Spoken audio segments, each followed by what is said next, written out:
आहो से पत्थर पिघलेगा इस धोखे में मत रहना।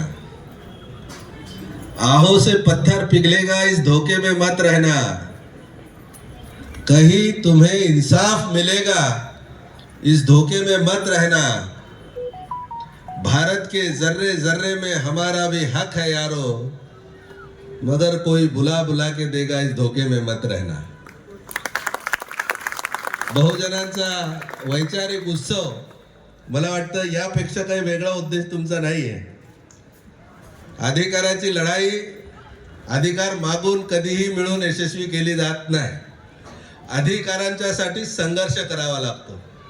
समता, स्वातंत्र्य, बंधुता आणि न्याय या सर्वोत्तम मानवी मूल्यांची जगाला सर्वप्रथम ओळख करून देणारे महाकारुणिक तथागत भगवान गौतम बुद्ध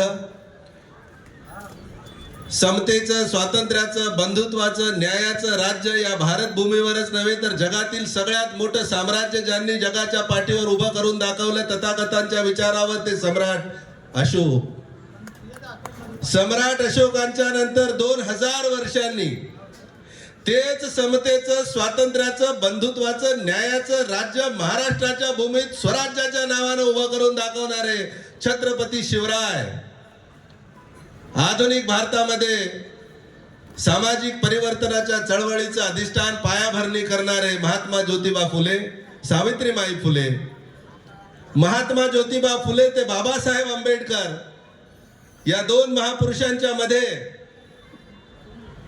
1890 ते 1922 या काळामध्ये 30-32 वर्षाच्या काळात सामाजिक चळवळीचं आधारस्तंभ म्हणून ज्यांना ओळखलं जातं ते छत्रपती शाहू महाराज आणि भारत देशातील सर्व जाती, धर्म, संस्कृती, पंथ, भाषा, लिंग या सगळ्या विषमतेने नटलेल्या या भारत देशाला एका संविधानिक डॉक्युमेंटच्या माध्यमातून ज्यांनी बंधुत्वाच्या धाग्याने गुंफलं ते या भारताचे, आधुनिक भारताचे जन्मदाते, भारतीय संविधानाचे शिल्पकार परमपूज्य डॉक्टर बाबासाहेब आंबेडकर।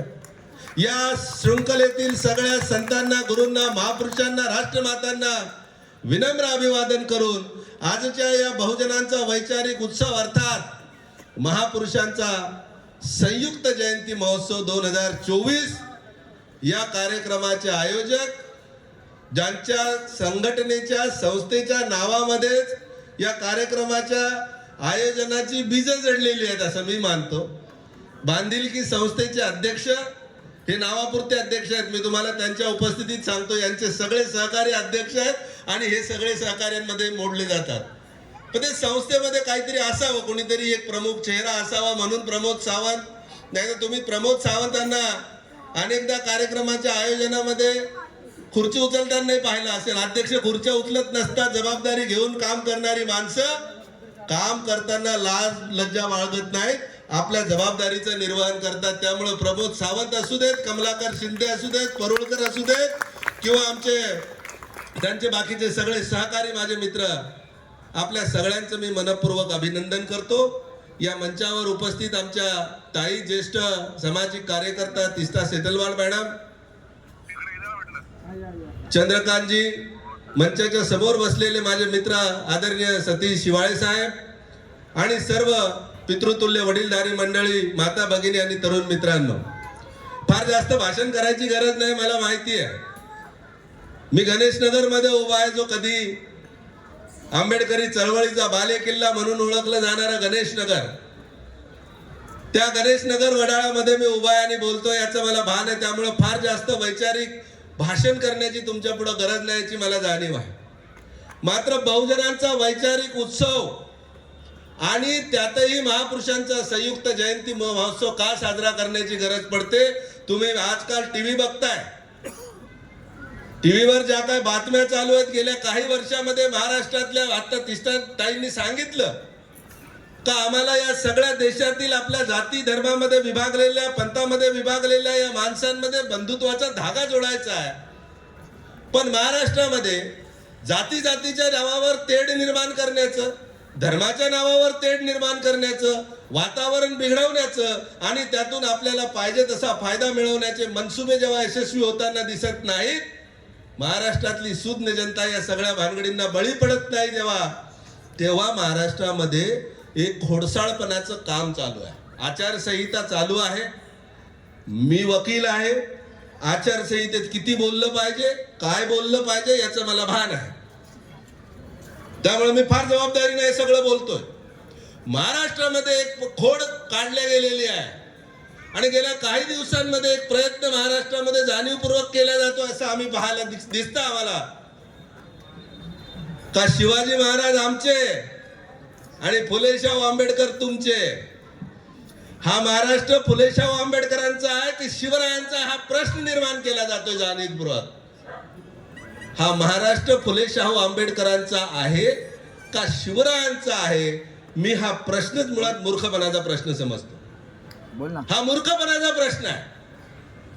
मी यामुळे बोलतोय की शिवराय असू देत की फुलेशाहू आंबेडकर असू दे की सम्राट अशोक असू देत की तथागत गौतम बुद्ध असू देत, या सगळ्या महापुरुषांनी एका विचाराची धारा, एका विचाराची धुरा खांद्यावर घेऊन आपापल्या काळामध्ये काम केलं आणि लोकांना न्याय मिळवून देण्याचं काम केलं.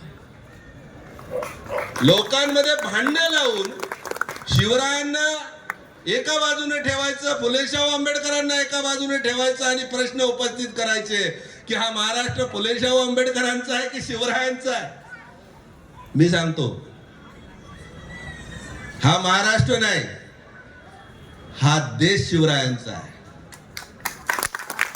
हा महाराष्ट्र नाही, हा देश फुलेशाहू आंबेडकरांचा आहे. हे प्रश्न उभे करणाऱ्यांच्या जवळ मॉडेल नसल्यामुळे आमचे मॉडेल त्याच्यात फुटाफूट करायची आणि आमच्याच बांधवांना आपसात भांडून एकमेकांच्या विरोधात उभं करायचं, ही बदमाशी आपण या बहुजनांच्या वैचारिक उत्सवाच्या माध्यमातून दूर करणं गरजेचं आहे. प्रमोद सावंतांनी आधी सांगितलं की हा कार्यक्रम आयोजित करताना काही एका जातीचे लोक सहभागी नाही आहेत आयोजक म्हणून. हा कार्यक्रम आयोजित करताना या गणेश नगरच्या भागामध्ये राहणारे सगळ्या जाती धर्माचे लोक सहभागी आहेत. तसं असतं तर स्टेजवर फक्त जयमंगल दिसला असता, पण तिष्ठा मॅडम आहेत. आमचं नातं जातीचं नाही, आमचं नातं विचाराचं आहे. आमचं नातं एकमेकांशी बांधिलकीचं आहे. आमचं नातं एकमेकांशी बंधुत्वाचं आहे आणि म्हणून आम्ही आमचे महापुरुष निवडताना जातीपातीचा विचार करत नाही. आम्ही आमचे महापुरुष जातीच्या नाही तर नीतीच्या आधारावर निवडलेले आहेत. आमचे महापुरुष आम्हाला त्यासाठी प्रिय आहेत. आज या बहुजनांच्या वैचारिक महोत्सवातून हा संदेश खऱ्या अर्थाने द्यायचा आहे की हे महाराष्ट्र असू दे किंवा भारत देश असू दे, प्रेमानं, ममतेनं, बंधुत्वानं एकमेकांच्या सोबत राहणाऱ्या लोकांचा हा देश आहे. ही गौतमाची भूमी आहे, ही गुरुनानकांची भूमी आहे, ही कबीरांची भूमी आहे, रविदासांची, तुकारामांची भूमी आहे. इथं जातीच्या आधारावर एकमेकांची खून पाडणाऱ्या संस्कृतीची ही भूमी नाही आणि ते आम्ही होऊ देणार नाही. होऊ देणार की होऊ देणार नाही हा तुमच्या आणि माझ्या समोरचा प्रश्न आहे. बांधवांनो, जयंतीचे अनेक कार्यक्रम सातत्याने गेल्या महिन्याभरापासून चालू आहेत आणि जोपर्यंत पावसाळा संपणार नाही, सुरू होणार नाही, तोपर्यंत जयंतीचे अनेक प्रोग्राम होणार आहेत. त्या जयंतीच्या प्रत्येक प्रोग्राम मध्ये तुमच्या माझ्या माध्यमातून हा संदेश महाराष्ट्रात गेला पाहिजे की हा देश एकमेकांशी शत्रुत्व करून, लोकांमध्ये आपसात भांडणं लावून हा देश कधीही महासत्ता होऊ शकत नाही. एकमेकांच्या विरोधात उभे असणाऱ्या महापुरुषांना, माणसांना घेऊन हा देश कधीही महासत्ता, शक्तिशाली देश होऊ शकत नाही. तर हातात हात घेऊन जर या देशातली सगळी माणसं चालली तर चांगल्यातल्या चांगल्या शक्तीला देखील आम्ही टक्कर देण्यासाठी पुरून उरू शकतो. शिवरायांचं उदाहरण आहे. एका जातीचे नाही, 18 पगड जातीचे मावळे एकत्र केले तेव्हा स्वराज्य उभं झालं. मग जातीत फूट पाडण्यासाठी शिवरायांचं नाव वापरणाऱ्यांना आता हे स्टेज नाही आणि वेळही नाही. कधीतरी संधी मिळाली की तोही हिशोब चांगला व्यवस्थित करू, पण हे होऊ देता कामा नये. कारण हे जर आज आम्ही रोखलं नाही तर आमच्या या चिल्या पिल्यांवर अत्यंत वाईट दिवस येतील. आम्ही जर आज हे रोखलं नाही तर येणाऱ्या पिढ्यांना याच अंधकारात जीवन जगावं लागेल. ज्या अंधकारातून बाहेर पडण्यासाठी महापुरुषांनी हजारो वर्ष संघर्ष केला, जीवाचं रान करून बाबासाहेब आंबेडकरांनी भारतीय संविधानाच्या माध्यमातून स्वातंत्र्य, समता, बंधुत्व आणि न्याय या 4 मूल्यांची या देशाच्या संविधानात 1000 वर्षांच्या नंतर, 2000 वर्षांच्या नंतर पुन्हा स्थापना करून दाखवली. एक अभ्यासक असं म्हणतो की किती परिश्रम केले बाबासाहेबांनी हे संविधान लिहिताना. जर बाबासाहेब आंबेडकरांनी हे संविधान लिहिताना जेवढे परिश्रम केले ते जर करायची वेळ आली नसती तर कदाचित बाबासाहेब आंबेडकर आणखी 20 वर्ष जीवन जगले असते. इतकी मेहनत, इतका संघर्ष, इतका प्रचंड परिश्रम बाबासाहेबांनी घेतले. म्हणून गेल्या 70 वर्षात हा भारत देश आणि या भारत देशाकडे, तुमच्या माझ्या मातृभूमीकडे कोणाची वाकडी नजर करून पाहण्याची हिंमत झाली नाही. त्याचं कारण आहे भारताचं संविधान. हा संदेश आम्ही या जयंतीच्या माध्यमातून देऊ इच्छितो. मग त्यासाठी तिष्ठा सेतलवाड आपल्या भाषणातून देत असतील, मी तुमच्याशी मनोगत व्यक्त करून देईल, किंवा नंतर नंदेश उमाव आपला कार्यक्रम गाण्यांचा सादर करतील. तो काही करमणुकीचा कार्यक्रम म्हणून नसणार आहे. त्यातून आम्हाला हे राष्ट्र निर्मितीचं, राष्ट्र उभारणीचं आणि येणाऱ्या पिढ्यांचं भवितव्य घडवणारा हा महोत्सव आहे असं आमचं म्हणणं आहे, आमची मान्यता आहे, आमचा उद्देश आहे. या सगळ्या बाबींशी आपण सहमती दर्शवून जर पुढे चालत राहिलो, निवडणुकांचा काळ आज आहे, उद्या निघून जाईल. निवडणुका येतील, निवडणुका जातील. मताचा अधिकार भारतीय राज्यघटनेने तुम्हाला मला दिला. तो मताचा अधिकार तुमच्या आणि माझ्या जीवनामध्ये बहार आणण्यासाठी वापरायचा आहे. तो मताचा अधिकार आमच्या निवडणुकांच्या काळामध्ये आम्ही काहीतरी चांगलं मिळते म्हणून बऱ्याचदा लोकांना आमिष दाखवली जातात, त्यापासून अलिप्त राहून आमच्या येणाऱ्या पिढ्यांचं भविष्य घडवण्यासाठी आम्हाला काय करता येईल तो विचार करून त्या मताच्या अधिकाराचा वापर करायचा आहे. भारताचं संविधान धोक्यात आहे, भारताचं संविधान धोक्यात आहे, भारताची लोकशाही धोक्यात आहे. 70 वर्ष झाले आम्ही बोलतो.